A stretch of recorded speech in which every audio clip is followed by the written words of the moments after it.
What's up, everybody? Welcome to Podcast Now Plus. I'm Alex, and in this video, I want to talk about 33 Immortals. And you know what? This has been a game that I've been kind of behind the scenes checking in on as often as I possibly could. It was shown off a little while ago, and whenever I check the gaming release schedule, right? I go on Wikipedia, Game Informer, and in the ones where games are supposed to come out this year, but there's no date, oftentimes the very top of those lists, they'll start with like numbered games, right? Ones that aren't basically alphabetical. And 33 Immortals is always there. So long story short, it's always kind of in front of me, like anytime I check things, and it's a game that looks really cool, okay? I've been impressed with it since we first saw it. I think Phil Spencer was even playing on like a show floor-like thing with the developers. The game looks awesome. And for those that don't know, I mean, you can probably see it as I put it in and out of this video here. It's a roguelike, right? But with 33 players. I don't know, the execution's important, and maybe it works, maybe it doesn't work, but we got another trailer today. Continues to look good. We got a little bit more in depth in terms of like, well, what are you going to be buying, or how does the roguelike, I guess, aspect of this game work? And we see the map and kind of like these sectors of, these people battling things, and we see the person die and then come back.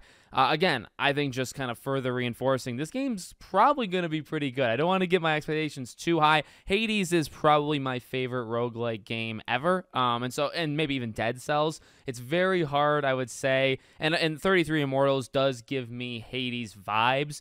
There's no way it's going to beat that, but you know what? I think having a roguelike that can have 32 other players and then myself, I think that can be really, really cool. So I just wanted to shout out the trailer. Again, I think it gave a little bit more of an in-depth look as to, how the game is going to work. But the more important thing is it actually got a beta and a beta date. So it actually starts on May 24th, and I believe it goes through June. Like, it's a pretty meaty or lengthy, I guess, right, long beta. You can sign up right now. I've already done it. You can pick between if you're going to play it on PC or on Xbox. I chose Xbox. PC probably is the master race. I know people will always say that. I prefer the console. It's what I grew up on, and the controller. Honestly, I don't really think it matters where you play it. I do think, like, the frame rate and the performance of the game, crucial for roguelike games, right? Like, it's got to be very, very responsive in however the gameplay is supposed to play. So, if that changes on PC versus console, that could make actually a huge difference. For the purposes of the beta, I don't think it's that big of a deal. So, it's good to see forward momentum. I never paid, I said, like, it's always kind of in front of me. I guess I never paid close enough attention to remember or realize if it was going to do a beta or not. I was honestly kind of expecting just one day they would just give a release date. I kind of got close, though, right? Like, one random day, they come out, they just give the date for the beta. So I imagine